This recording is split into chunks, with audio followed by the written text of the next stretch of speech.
What up? Happy Friday, everybody. Live Reality Games Podcast. I'm Daniel Ball. He's Steven Stewart. And we are recapping episode 9 of Survivor season 47. Man, season 47, that's a lot of seasons. And this season has been pretty good. I'm not going to lie. I mean, I didn't know this when the season started, but I was going to adopt a fan club and be the president. And I have taken it a step further. It is the Survivor fan club. I am president. So for everybody out there that is hating on my girl Sue, she is going to win. So be ready for a person 45 to 75 win this game because nobody knows. I say 72. She says 45, but who knows? The most impressive thing this episode was watching Sue take the leap from the balance beam and basically she steps on the landing mat, so it's good. Then she just tumbles right off and just gets right back up. I'm like, I don't know if I would have taken that leap, but she did and pulled it off pretty well. Even willing to shed some blood. I mean, if she comes back with a broken hip next episode, we'll know why, and we'll definitely know her age because that's a very, very tough geriatric injury for her to bounce back from. So hopefully she's all right. But yeah, you're right. She showed a little bit of her 45-year-old athleticism right there. I was impressed. I thought for sure she was just gonna just do like the Saul and just like dip over into the net. Like, come on now. You're right there. And I don't think there was any rule. Right? But if you think of Sue and standing like hands out in the box, she would have won that, right? I think so. I think that challenge was made for her. I don't know how. For me, we've talked about this. Big feet, like I look at that challenge and I'm like, I'm just gonna step off. I'm not even gonna give it a shot because I know like it's not even worth it. The risk reward is not there for me to. My goal would have been to get through the first rung, and then once I'm in the second rung, which is then you're like there's very little approaches. Like you can at least put your hands like to try to support yourself. That I would complain and I would fall. That would be my trajectory in that challenge. Yeah, I don't know what the rules are as far as holding. Like, can you if you move down a rung, can you grab onto the rung that your feet were on? So you can only kind of break. Okay. Yeah, I think you can like brace through your hands or like you can kind of lean over, but like that was it.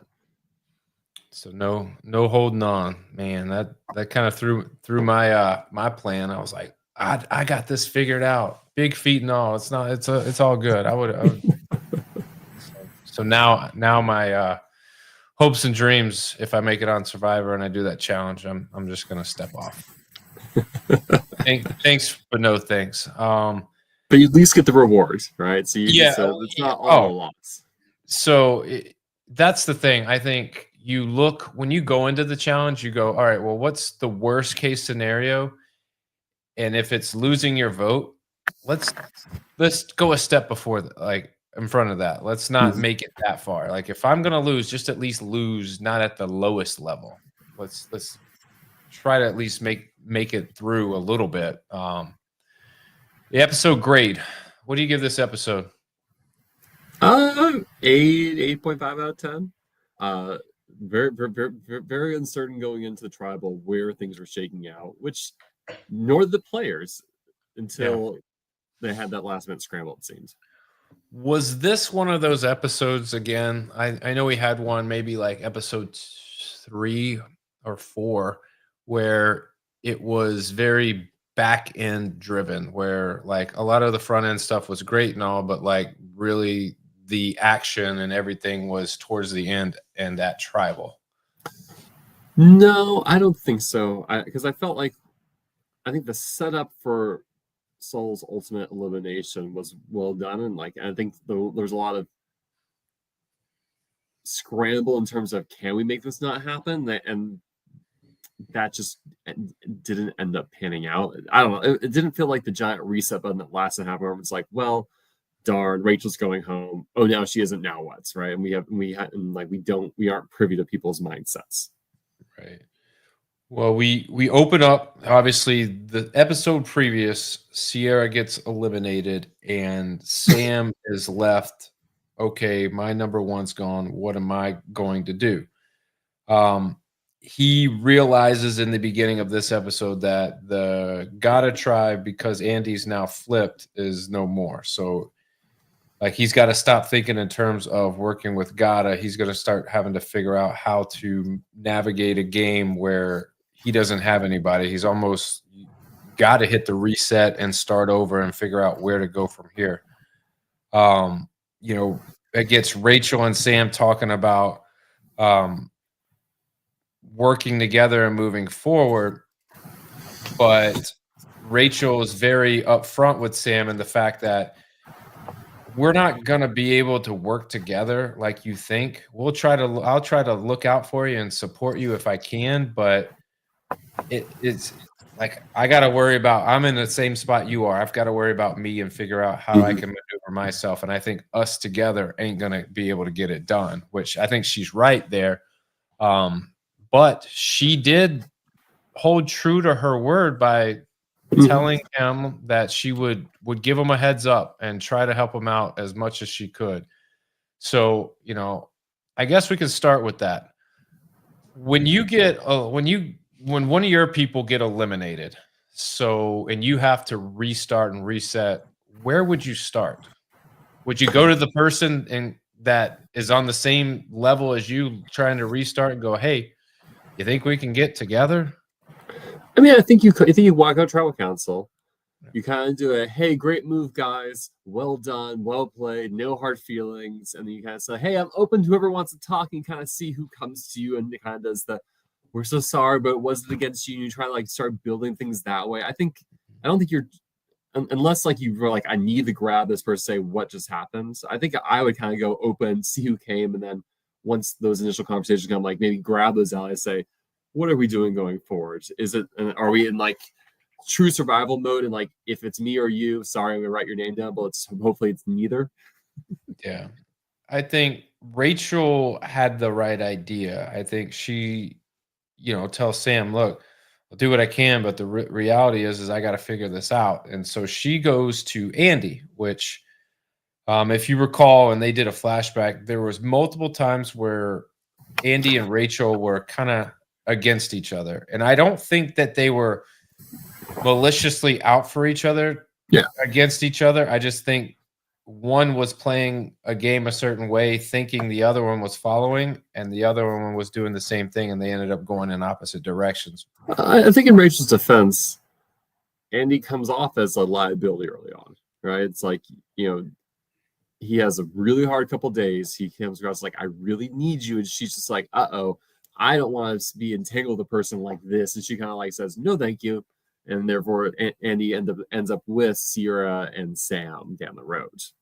Yeah, I'll agree with that because, you know, regardless of what Andy was doing, if it was strategy in the first few days of being on the island, or it was literally him having a breakdown, either way, like he has to understand that he looked like a liability to everyone, and like who would blame them for not really wanting to be attached too strongly to him early on.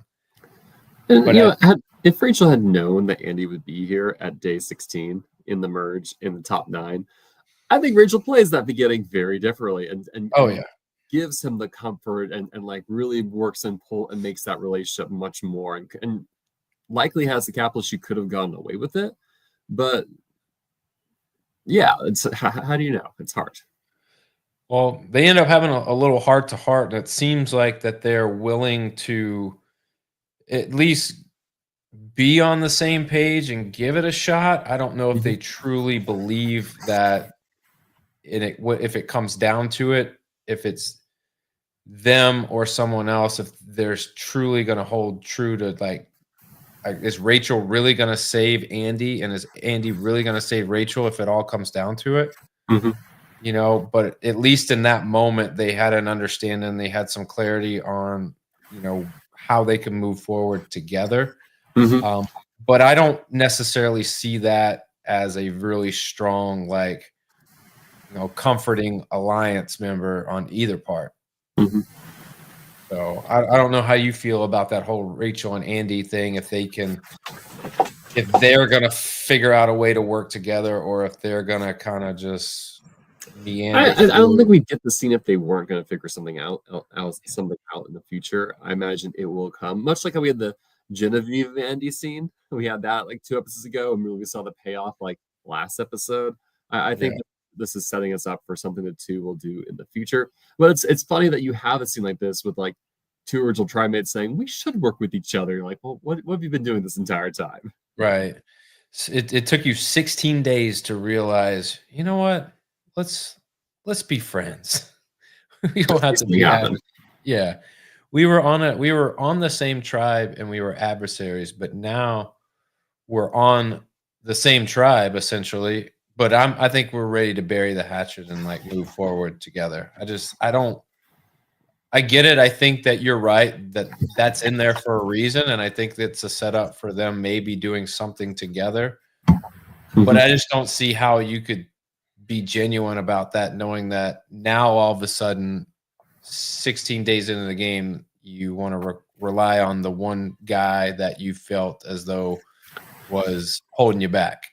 Well, I think in Rachel's defense, what are her options, right? Her options aren't great, and I think she needs every avenue she can get. Andy is an avenue of someone that, like, okay, of the people here, I know Sam will work with me. I've been with Andy the longest, so maybe he can work with me. That would like, so if I can bring Gata back together, that would be 3 votes. I would just need to figure out 2 to 3 more, right? That could be the Lava tribe, that could be a mix of people from Red and Blue, who knows? Well, they get tree mail, and it tells them to break up into pairs. And before we talk about the pairing, if you were given this option, what do you think is it immediate, like I'm throwing out the person that I want, or do you wait and see how things pan out and hope that someone picks you? I'd be greedy. I toyed with the idea of like, what's the best approach if this was to happen? And I think you just got to shoot your shot and put yourself in the best situation, because the biggest fear I think would be is if you threw someone's name out there and they were like, hell no, I'm not pairing with you. You didn't get any of that, but I thought that would be interesting if Sam was like, hey, Andy, I'm with you. And Andy's like, nah, bro, not us, man. Find someone else. One regret I have when I played Survival Challenge was that we were in a swap situation. And so I'm in a group from my original tribe of 2 guys, 2 men, 2 women. And we had to figure out who our pair is going to be. And I was like, well, let's make it balanced. So I'll go with this person. You 2 go together. And the person I paired up with is someone who I haven't really connected with, hadn't really talked to. But I was like, well, this is fair for the 4 of us overall. No, man, I should have been greedy to say, yes, Laura, I want you. I like you. I want to work with you. You want to work with me. This is this is much better for me going forward. And that was a mistake I made. And so I would be very greedy, pick the strongest person who I think would do best in any challenge. I would say, hey, Kyle, let's work together. Yeah, and in this situation, people, like, I heard them say, I don't want to pick someone who is strong and someone that can possibly beat me in I don't care about that. I just want to help getting to the point where I have the opportunity to win myself.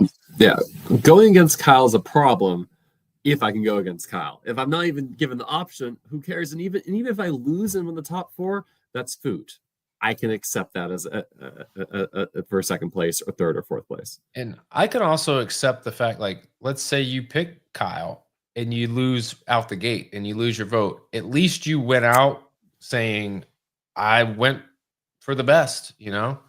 Even better, you have a target with Kyle, because now everyone can vote for him. And so like, hey, if I win, whatever. If I lose, Kyle's vulnerable. So the challenge is you split off in the pairs, and the pairs, let me see if I can remember this. Rachel and Caroline, Sam and Andy, Sue and Genevieve, Teeny and Saul, Gabe and Kyle. When you look at those pairs and then you realize what they have to do, you immediately go, Sue's going to win this, right? I mean, I think the biggest surprise was that Sam and Andy did not move on to the second round. And it's hard to say how much tearing that bag really hampered them in terms of digging it up. But I think that was the real surprise. Like I was like, oh man, we have two teams and two guys. This seems like a more physically opening challenge that should probably get them to the second round. But yeah. no. I mean, that's why it says dig and not pull. Rip the bag, and then you're stuck you're having to dig it out anyways. So well, it looked like the other teams, once you grab it, could just pull it out, but maybe once they ripped it, they lost track of it. I don't know. I have no idea. I think they ripped the bag and then started grabbing the bag, thinking that it was just going to pull the piece out. And it ended up just ripping the bag completely in half. And now they have this bag and no piece, and the piece is still submerged in the sand. And if you would have just dug it to begin with, you would have been in fine shape. But inevitably they go down. So you get Sue and Genevieve, you get Teeny and Saul, Gabe and Kyle moving on to the second piece. The second piece was to build a puzzle staircase, make it to the top, cross a balance beam, and then you make it to the next series. We see, who was it? Teeny and Saul, I think, made it up first, and then Sue and Genevieve made it up first, right? And they went too slow, apparently. I guess so. I mean, slow and steady, out the gate wasn't the right way. I don't know how big the balance beam is, but like my thought is just run.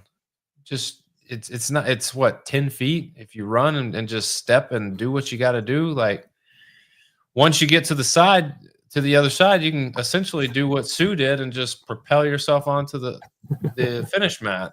I mean, but I say that like it's easy, but I've never been in a situation where I've had to do it, so I don't know. You have one in your backyard, don't you? You do this all the time. Oh yeah, that's right. I forgot.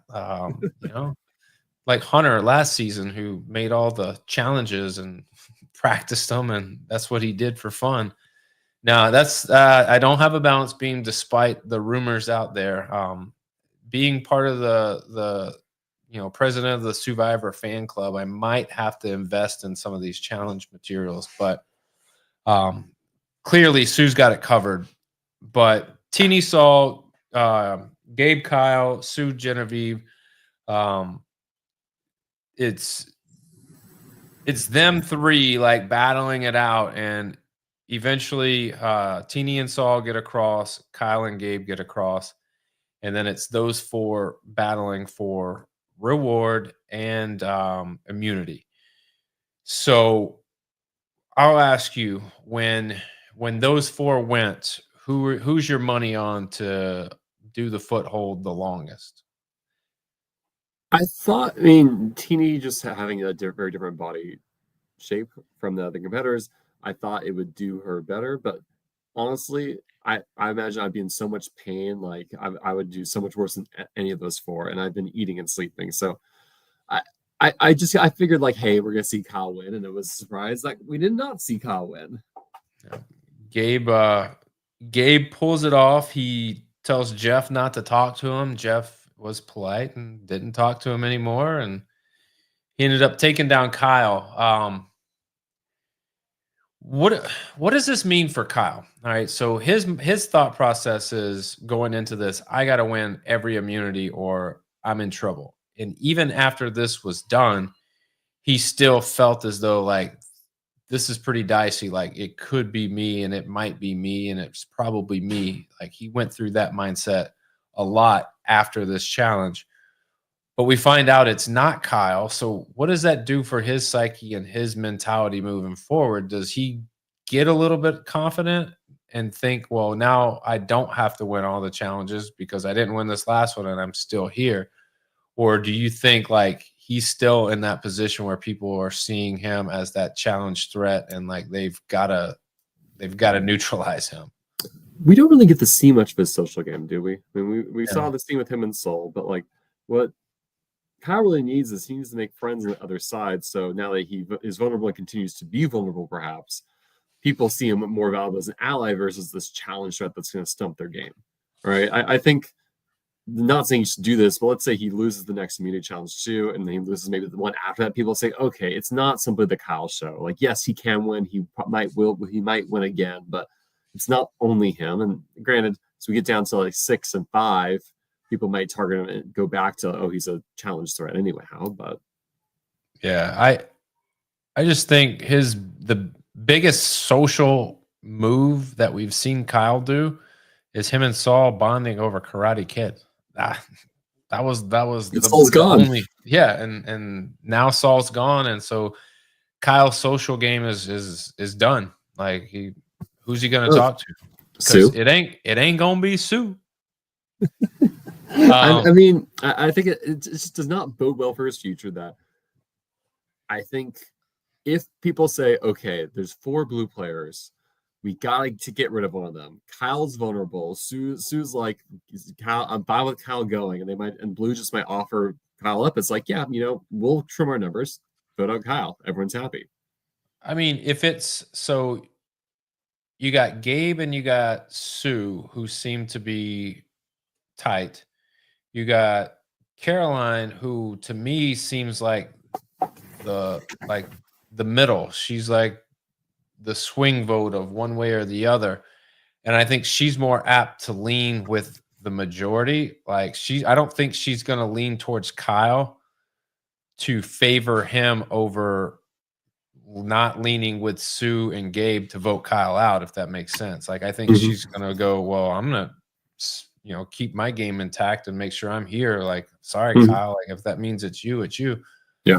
I think that's part of why maybe Kyle did team up with Gabe or pick Gabe to do this challenge with, is to try to create like another inroad and like maybe help solidify him into that group. Because I think there was a time early on where they were broing out and Gabe and Kyle were good. Yeah. But now it seems that Gabe and Sue are in lockstep, and then Caroline is willing to go wherever they go. But I think Caroline does have to do more. I didn't see her do a whole lot this episode, and I think she has to do more. Something. Not having a vote never helps, and I think even without a vote, you can still very much wade into the strategy. This was Genevieve's strategy episode, not a Caroline strategy episode. Yeah, I agree. So we find out that, if you made it to the second stage in the challenge, you got a reward. So they go on a reward, and while they're there, the pitch is Sam. That's from Gabe and Teeny. Saul at this point doesn't want Sam to be the vote, but he also doesn't want to rock the boat, and he doesn't want to go against it. If that means he's got to throw a vote somewhere else, he's willing to do that. But if it's Sam, it's Sam. He just would hope, he would prefer it not to be.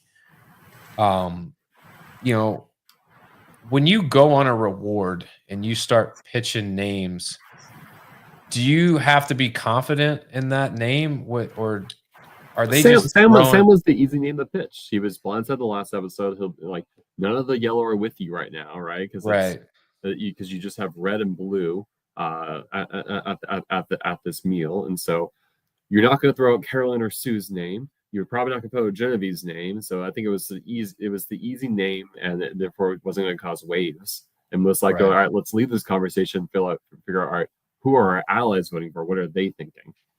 Right. And I think at some point you got to throw names out there and see where it lands with people. And you just can't throw anybody that you're with's name out at that particular moment. But I think anybody else is pretty much fair game. And I think Sam is the easy one because he was on the block, and that's not going to be any surprise if someone was to tell someone else in private when they got back to camp what was discussed. And I'm sure Sam probably was like, yeah, they're talking about me while they're there. Yeah, because I thought this episode would lead to a yellow or blue going, right? Sam or Kyle were the most likely targets, which makes the next conversation where we see Sue and Genevieve so amazing because like I think the only way a red person was ever going to go was if a red person put the name out there, and boy, Genevieve does that immediately. Yeah, they while they're at the reward back at the Becca camp, Sue and Genevieve just start talking, and Genevieve is like, hey, I want to play a big move. I want to go Saul. Like she had been thinking this out, and we've talked about her and her gameplay and where she stacks up as far as, the best player in the season, and she's right up there. And this was an occurrence where she proved like she is really playing this game because she sees what Saul's doing, sees what's going on with him, sees where he could be. But the one thing that I love that she did was she goes, okay, if it's me and him at the end, I can see a path where he beats me, and I can't have that. So I got to get him out. I got to get him before he gets me. And so she's willing to throw that name out there, which is a big move.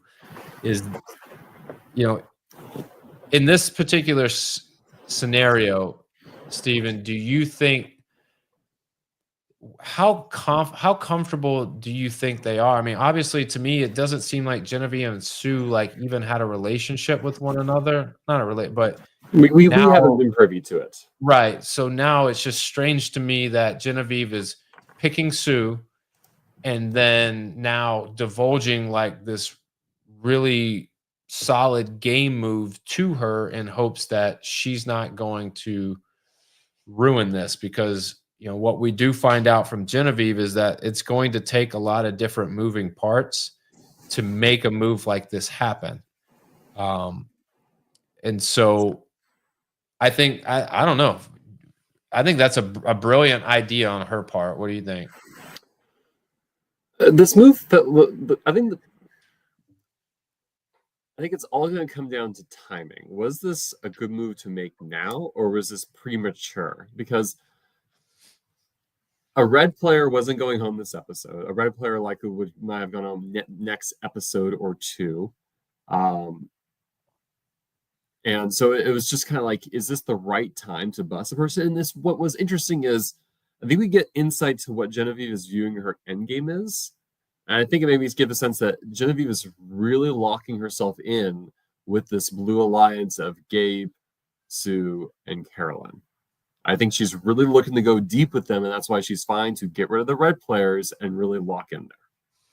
I think Genevieve partially saw what happened when Andy flipped, and it put him in a better position moving forward in the game. And so to me, part of me thinks that she's like, oh, well, if I flip and I get out one of the stronger players, now I'm positioning myself at the top. And I don't know if that's a place that you really want to be right now. I think like you, is this too early for her to position herself that powerful in the game, because you can become a quick target.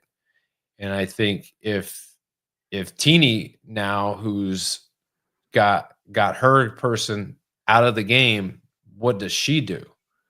I think that's like who knows that Genevieve pulled this off, right? Sue and Gabe know, but it seemed from what we saw the rest of the episode, other players didn't really know this was Genevieve's name that she put out there, right? Because when Saul learns it's his name, who does he says like, we need Rachel, we need Genevieve, bring them in, let's change the vote, right? They're trying to bring her in to flip the vote. She's like, tee-hee, I'm the one who caused this. Right. And I think at some point it's going to become, I think, obvious who created this plan, because of who the vote was supposed to be. It was never supposed to be Saul until they came back. So then you start looking at, well, who was back at camp?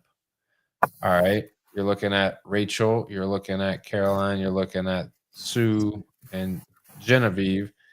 Like at some point you can start deducing who it was that maybe had an idea what this plan actually, who came up with it. And I think Genevieve would be the one that I would immediately think of, just because of her, where she's at in the game and how she's playing.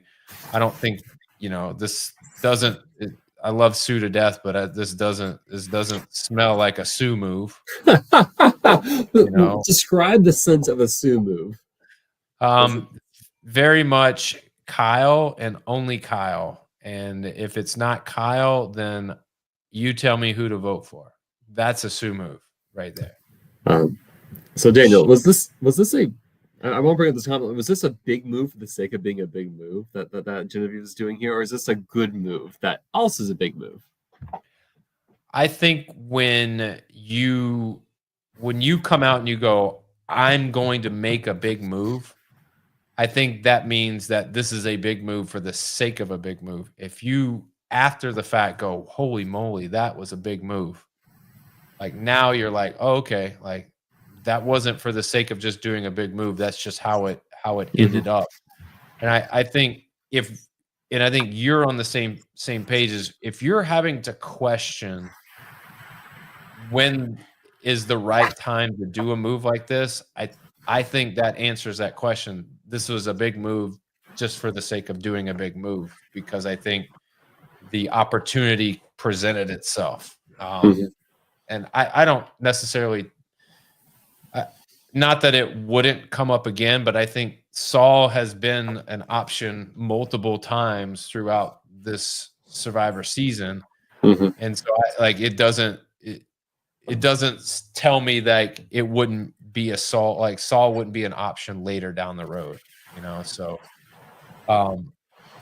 I do like the move, but I do think it's also a big move for the sake of doing a big move. But sometimes you've got to create those things to win the game, because if you don't, you'll end up maybe at the final three, maybe not. But if you're at the final three with no big moves, it's really hard to win the game.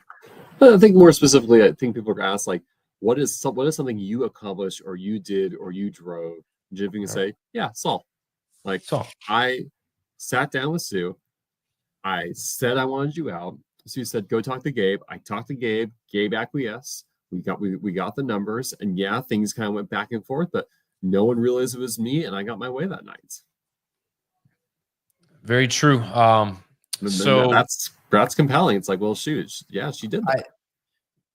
I think when you can get to the final three and you're pleading your case as far as why your game stands out amongst the others, when you can say, this was what I did, it wasn't a thought, it wasn't someone else's idea that I put into place. This was an idea that I thought of and I put in place, and I had people doing what needed to happen to make that move happen.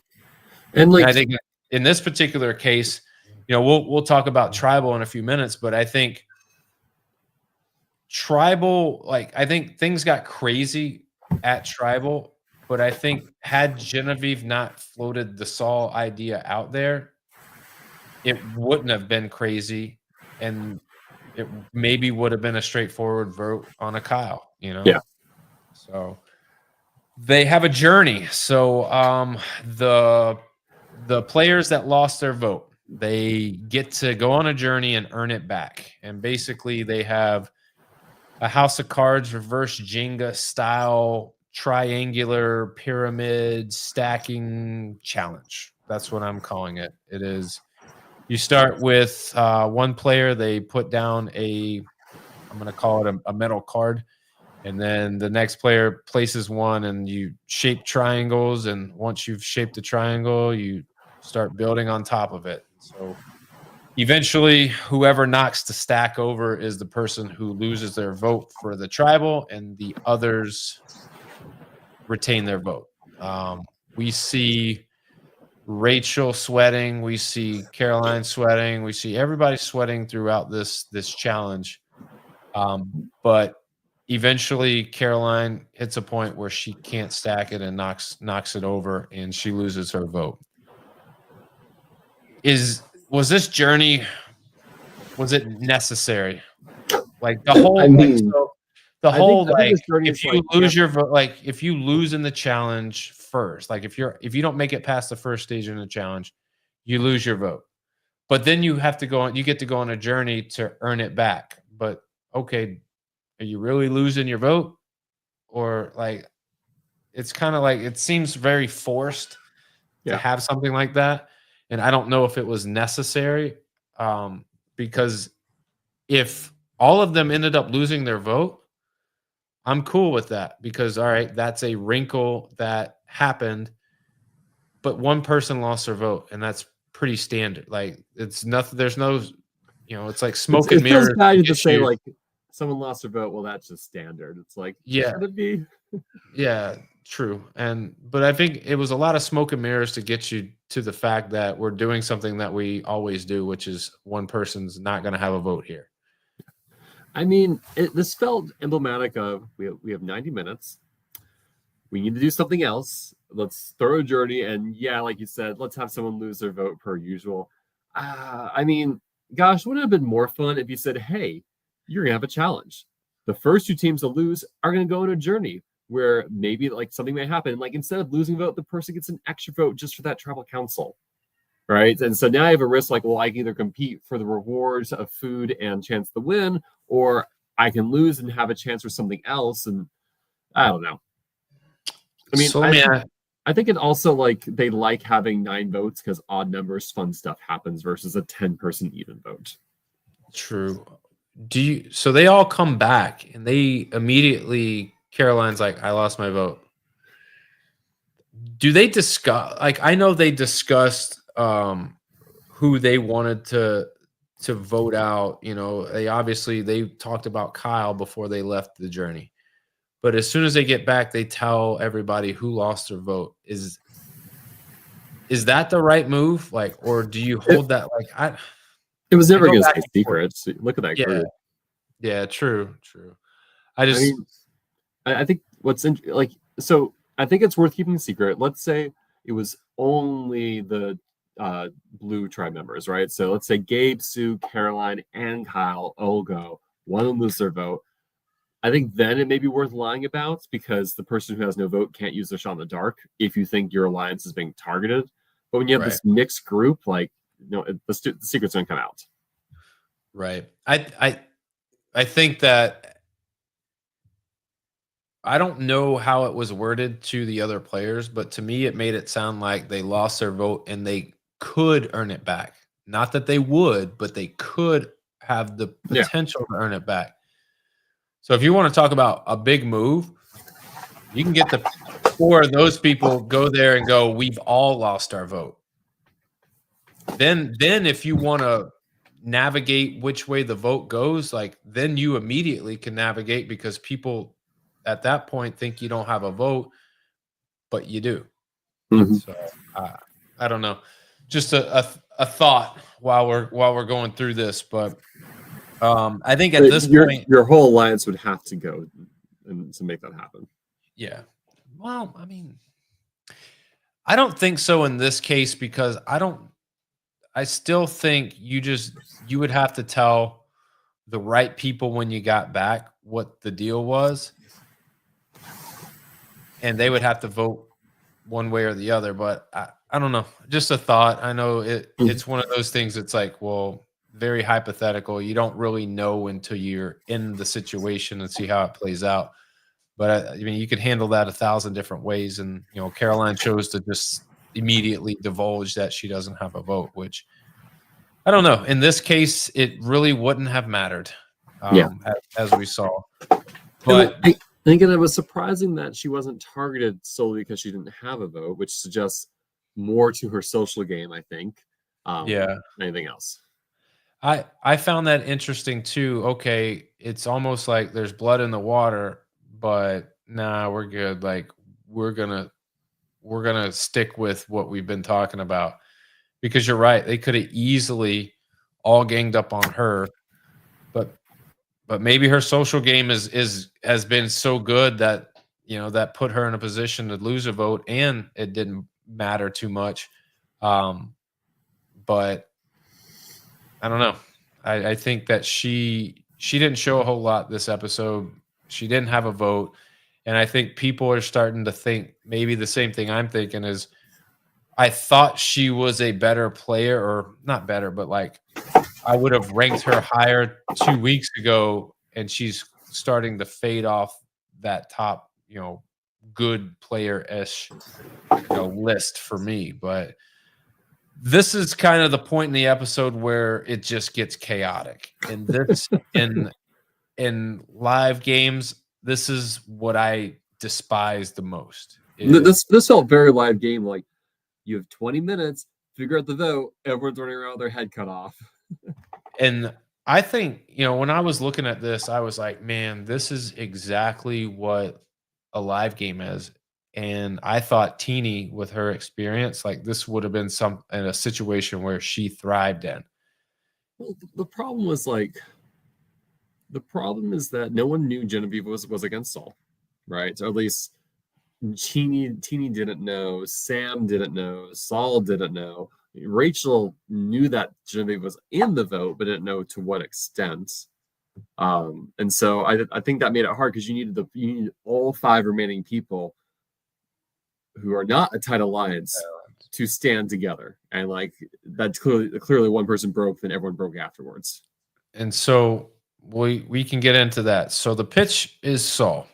Genevieve says, I'll go to Rachel and tell her about the vote. So she goes to Rachel and is like, you can't tell anybody, blah, blah, blah. It's Saul. That's who we're going with. We're going to make a big move. And she's good with that, whatever. Okay. So then as we, alluded to at the beginning, Sam and Rachel begin to have a conversation, and Sam is probing hard, and Rachel, you could tell, didn't really want to tell him, but I guess she felt bad about the word that she gave him. So she did tell him. She just confirmed that it was Saul. She didn't tell him who. She just told him it was Saul. So then Sam decides he's going to just go and, tell the world that it's Saul.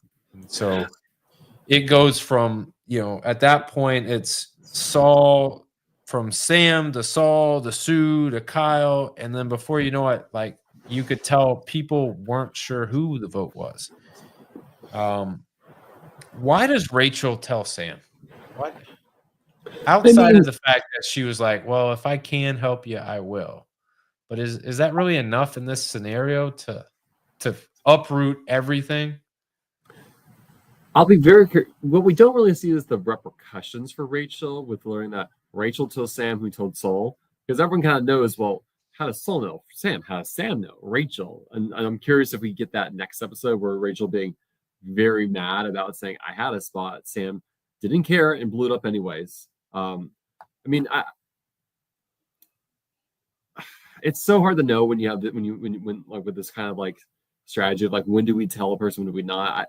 Honestly, I think the answer, results oriented, is the answer is no. I think what Rachel should have done is, like, it just made me laugh, is Sam just gets up immediately, walks off the cell, tells Saul, and like, Rachel, you should have immediately clocked, like, why is he going to talk to Saul right now?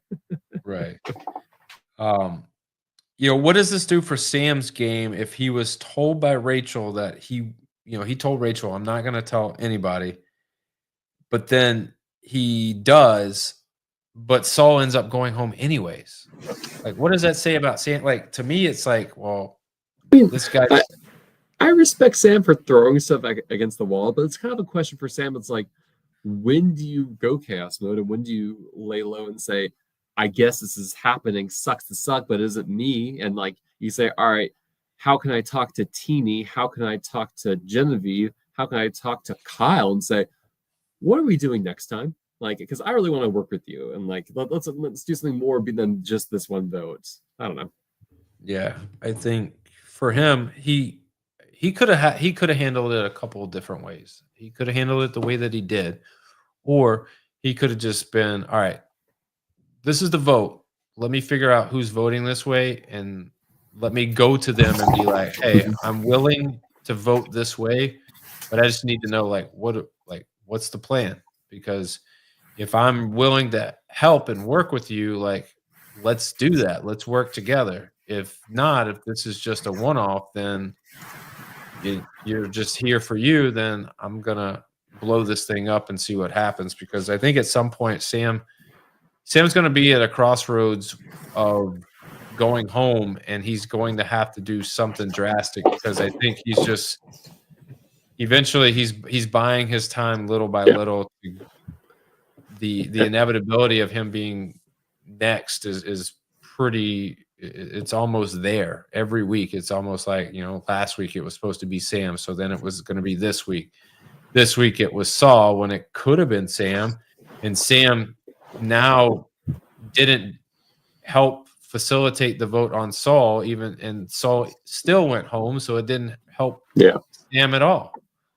So I think Sam's on the outside looking in big time. I think like the three players who I see most going home next, Sam, just because like people was like, all right, well we voted out Saul. Let's go back to the original plan, take out Sam, or Sam's just too vulnerable, and Teeny's like not fighting for him because she's like, I need new allies who actually can do something for me. I think Kyle can just go. People say, hey, Blue, you have too much power. Everyone's okay with cutting Kyle, especially Sue. Or C, Rachel gets to idle someone out, and Rachel idles out Caroline, or something wild like that. Yeah. Well, I'm going to stand on the top of this mountain, and I'm going to say this, and I'm going to say it clear. Sam, you need to go to your boy Kyle and ask him what happens when you throw Sue's name out there, because it's not good. Kyle has had to win challenge after challenge after challenge just to keep his spot in the game. And if it wasn't for Genevieve this weekend, Kyle, he would have been gone. And Sam, you're now on that list. Your days are numbered. As the president of the Survivor fan club, I will wholeheartedly endorse the elimination of a Sam next week. You've heard it here. For one, am thrilled. That's my speech. I went for thrilled for Sue to be the puppet master this season, the godfather behind the scenes, the one who's making all the moves and will just fail to get credit at the very end because people don't realize her genius. And she's one spy shack away from really like being the best player ever in Survivor history. I kid. She needs to win, and I think. Well, I'll ask you, do you think she has the ability to win this game? She has an idol. She hasn't played it. Her name has been thrown out there, and she's dodged it without having to play her idol. Does she have enough firepower, and does she have enough social capital and strategy to win? I think a good idol play can help give her narrative at the very end of some life. I think her biggest danger is walking the end with Gabe. And Gabe just saying like wounded bird, blah blah, and putting and like I think a good idol play or cutting Gabe will be helpful for her at the end. I agree. I think she has it. She's shown that she can win immunity. Or winning 5 immunities in a row, right? That'll do it. Yeah. She showed that she can win immunity. She can compete. Even though she may not win, she usually competes pretty well in them. She has an idol. She's socially getting people, pulling people. Like, people are wanting her to work with them. And not just Andy or regular, like Genevieve is wanting to work with Sue. Gabe is wanting to work with Sue, two of the top people on their respected tribes now that they're together. So I'm not saying that just to blow smoke as the president of the fan club, but I am believing slowly that she could find herself at the end, I think, for sure. And I agree with you. She's a move away from solidifying herself as one of the stronger players in the game. And what that move is, I don't know. If it's an idol play, it's an idol play. If it's a blindside on somebody, it is. But I don't think she has. I don't think that's going to be her move is a blindside. I don't think she's willing to throw out somebody's name like that unless she went after her boy Gabe. She's like, hey. But it was very telling, right? Where Genevieve talks to Sue and Sue says, I'll do this if Gabe's on board. Then go talk to Gabe. And so she has to go talk to Gabe and get Gabe on board to make this happen. Right. Okay. So we're at Tribal. And as soon as they sit down, Jeff starts asking questions and there's chirping, there's whispering, and people are doing their thing. Is it her? Right. Like the whole, like, you know, whisper out loud situation and try to like mimic with your hands what you're trying to say. But I'll throw it to you, Steven. Is a live Tribal, like, it is just so chaotic. Like, was this entertaining or was this cringing to watch? No, I mean, in terms of live Tribals, this was tame. This is in the spectrum of live Tribals. This was people went up, people did their business, people sat down. This was not the ever like so if you looked at who wasn't standing up, right? Tuku and Genevieve were not standing up. Yeah. It was the other 5 players who were up, kind of like confirm like what's going on, and it makes you really wonder. You know, everyone ends up voting Saul. So where did the capitulation start? Did it Andy? Was it Andy who said no, I'm voting Saul? Was it Genevieve saying I'm voting Saul? And people was like, well, you know, if Genevieve's voting Saul, I guess I have to as well because I don't know if we had the majority. Like I wonder, like, you know, where does that domino? What was the first domino to fall that kind of got everyone else to write Saul's name down? Yeah, so like part of me thinks that when they got to Tribal, they knew it was going to be Saul. They were convinced it was going to be Saul. Mm-hmm. And then somebody said something and it started creating doubt. It didn't change the vote any, it just started creating doubt. So then that person who had the doubt needed reassurance. So they go to the next person for reassurance. And that person's like, well, did it change? Did it not change? I thought it was this person. Well, I'm hearing it's this person. Now you've created this whole, like, I need reassurance. So you got to go through the whole circle of reassurance. And everyone has to be reassured that the original vote that you had coming in is still the same vote. I just don't see how, in this particular case, it was everyone jumped on Saul. I don't see how you come into a live Tribal situation where it changes that draft. Like to me, if it's all Saul, like it was all Saul to begin with, and the live Tribal didn't really change much. I don't even know. Like, how could it have flipped? Teeny, I don't think Teeny was not planning on voting Saul, but she did. She did. So I think learning how everyone else was voting, realized like, oh shoot, this is inevitable. Like we even saw her talking to Gabe, like, I'm hearing Saul, and Gabe's like, oh no. Yeah. You know, this is why I think nothing against Teeny. I don't think Teeny has been not the best ally, because I think this would have been Teeny's time to go to Saul, say, play your shot in the dark. I think she also, in that particular scenario, I think you have to start thinking, all right, well, if it's my number one, if I have to vote and I have to vote him, or I have to vote him so that everyone thinks that I'm on board with this idea, you also have to think, well, if I go and tell him, then where does that leave me? Like, I mean, how do I get myself out of it? Because I don't know, everybody's different and every situation's different. But I think when you lose your number one and you don't give them a heads up and you don't give them at least the notification of, hey, here's what's going on. That way the one out that he could have played was a shot in the dark. And you don't give him that information to do that, like, how tight were you? You know, I just think Teeny's clearly crying at the end, right? So this is hard and emotional, but right.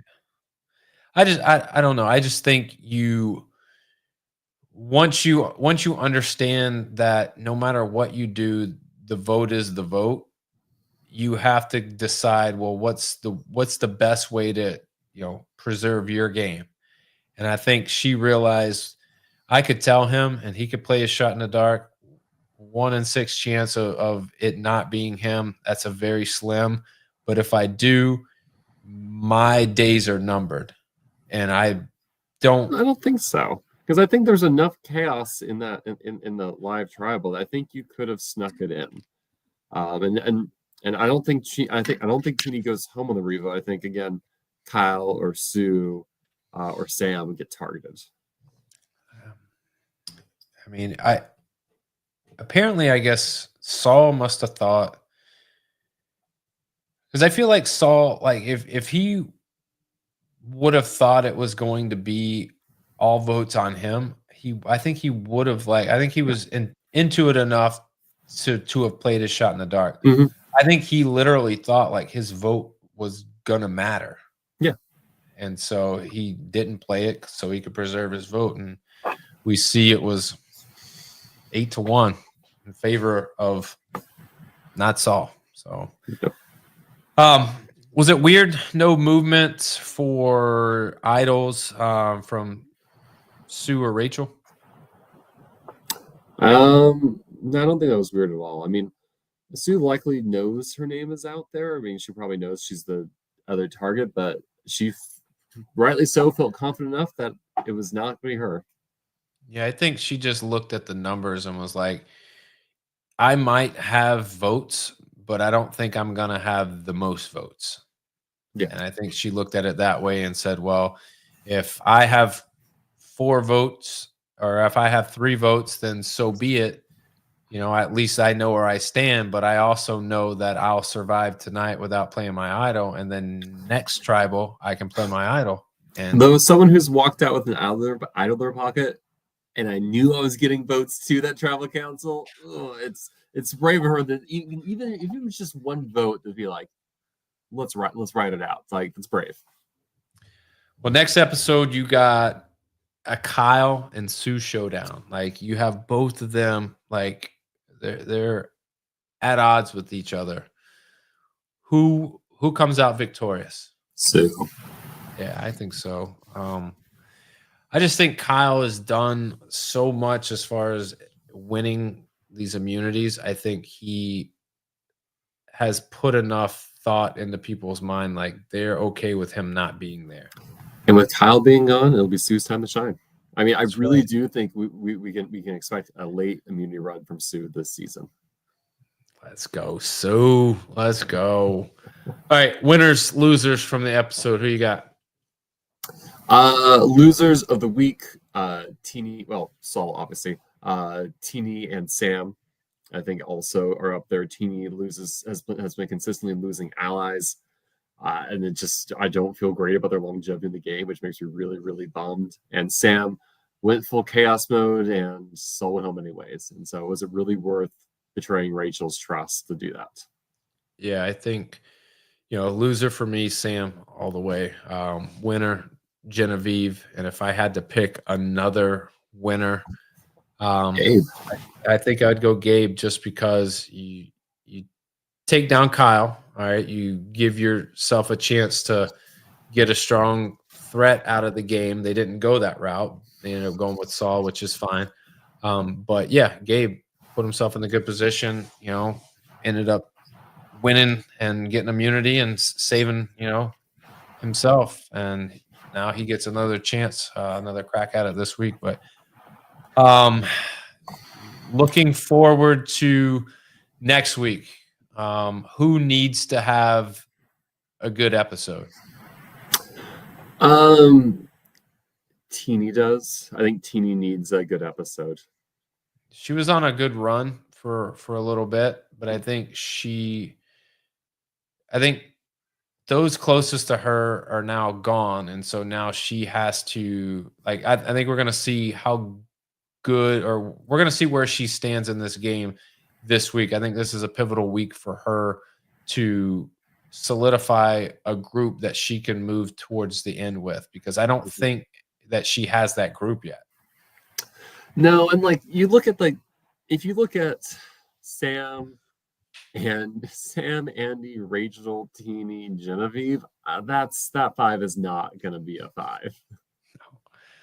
No, I mean it's probably going to be Genevieve, Sue, Gabe, Andy, and I think Yeah, I agree with that. And I think Rachel, Sam, Kyle, and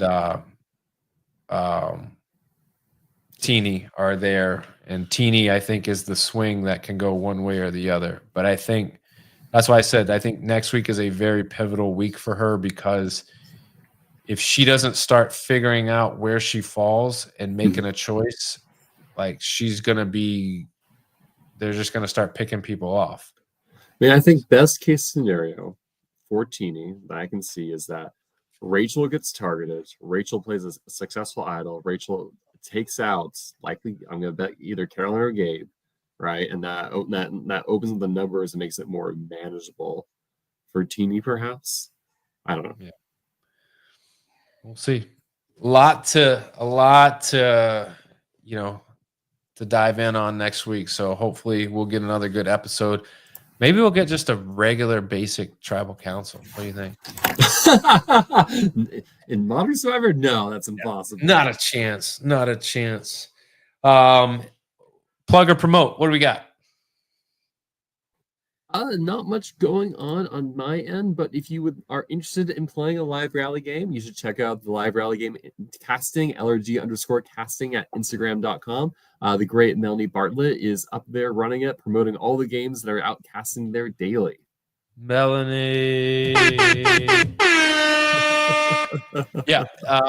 If you're somebody who, like me, was unsure about applying, unsure about the whole casting process, the live reality game in general, like, just give it a try. I promise you're not going to be disappointed. Believe it or not, if you get into the rabbit hole of LRG, you will you'll be there a while, because there's a lot to uncover and discover, and a lot of games out there all over the country. So check it out. If you don't think it's for you, trust me, it's for you. That's all I got. If you want more from me and Off the Bench podcast, we drop every Monday night, every Tuesday night, every Wednesday night. Oh my gosh. We do content crazy on Thursday, and then I will be back here with you, Steven, next week, talking more Survivor, and it's been a blast, man. So I appreciate it. Hope you all have a good weekend. Stay safe. If you can't be good, stay safe. Try to do something. But peace. Take care, everyone.